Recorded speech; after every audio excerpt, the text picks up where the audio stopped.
Servus und willkommen bei Epic. Heute stellen wir euch vor aus dem Kapitel Unsere Sportwaffen den Klassiker für den Skisport in Deutschland schlechthin, den M1 Carbine im Kaliber 30 Carbine.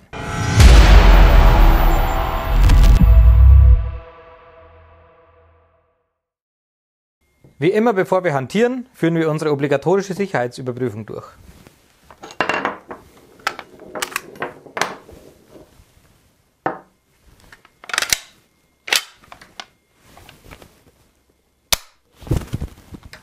Wunderbar. Der M1 Carbine wurde 1938 für das US-Militär entwickelt, da sie eine etwas leistungskräftigere Waffe gesucht haben für nicht kombative Einheiten, so wie zum Beispiel Fernmelder oder Leute von der Fahrbereitschaft. Da sich allerdings herausgestellt hat, dass diese doch sehr leichte und führige Waffe in dem Kaliber 30 Carbine, das etwa so bis 200 Meter effektiv ist, sehr gut von der Truppe angenommen wurde, haben sie später leichte Einheiten damit ausgestattet, die viel Material mit sich führen mussten, wie zum Beispiel Fallschirmjäger oder auch als Ersatzwaffen für die Panzertruppe im abgesessenen Kampf. In Deutschland wurde der Carbine nach dem Krieg eingesetzt von Justizverwaltung, Polizei, auch von der Bundeswehr oder von Forstämtern. Und deswegen kamen, nachdem sie ausgemustert wurden, relativ viele auf den freien Markt. Und die Skisportverbände haben dann Disziplinen dazu geschaffen. Und damit dürfte es wohl der am längsten im sportlichen Einsatz befindliche Halbautomat in Deutschland sein. Die Patrone 30 Carbine ist zu vergleichen in etwa mit der 357 Magnum, die wir vom Revolverschießen her kennen.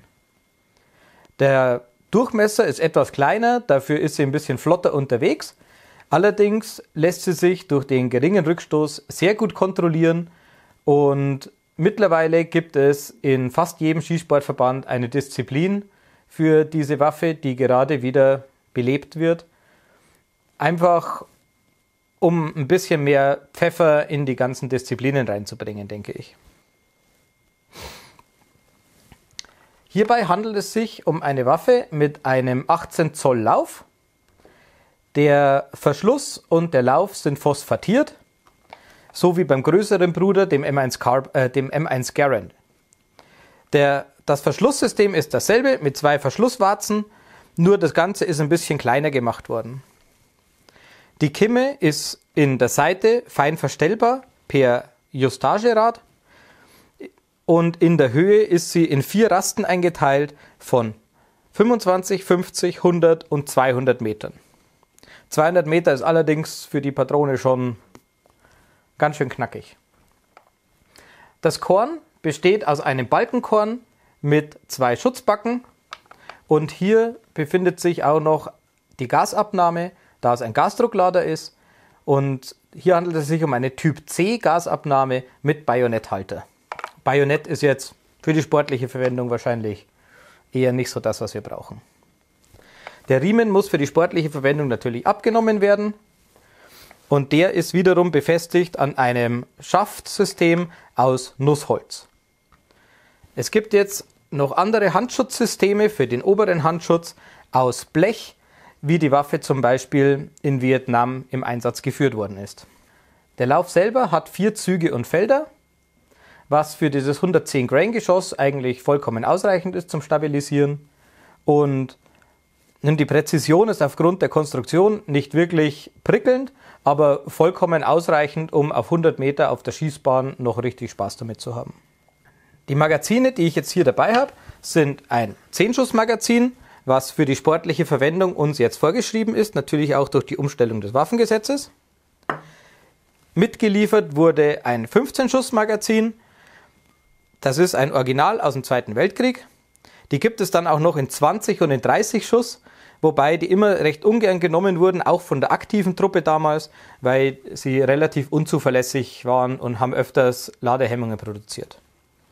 Der Abzug der Waffe ist Single Stage. Das heißt, er hat einen sehr kurzen Vorzug und bricht dann bei ungefähr 3 Kilo Abzugsgewicht. Diese 3 Kilo sind gar nicht so schwierig zu überwinden, wie man meinen könnte, da der Abzug für eine Dienstwaffe vor allem aus dem Alter, das hier ist jetzt Baujahr 1942 vom Hersteller Winchester, relativ gut ist.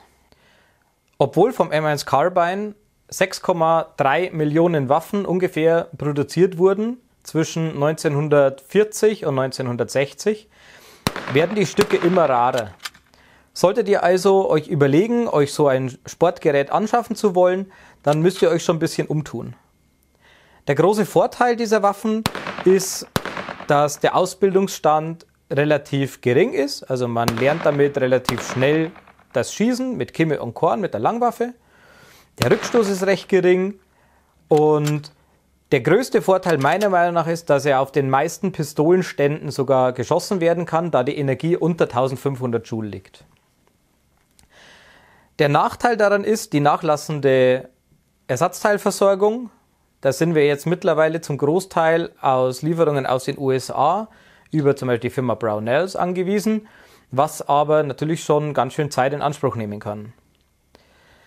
Ein weiterer Nachteil oder kleiner Nachteil ist es, dass die Munitionspreise für 30 Carbine ziemlich durch die Decke gehen im Moment. Die erste Schachtel, die ich verschossen habe, die hat noch 16 Euro gekostet. Aktuell sind wir irgendwo im Bereich bei einer Schachtel mit 50 Schuss von 25 Euro. Und auch die Hersteller werden immer weniger. Da gibt es jetzt vielleicht noch S&B und Privi Partisan, aber dann dürfte es eigentlich selbst im gut sortierten Waffenhandel oder Munitionshandel schon Essig werden. Allerdings muss man dazu sagen, beide Munitionssorten schießen wirklich gut.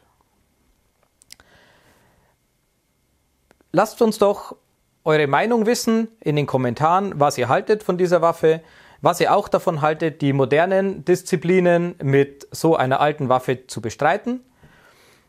Lasst uns ein Abo da und liked unser Video. Wir würden uns wirklich freuen, wie immer. Macht's gut, wir sehen uns beim nächsten Mal.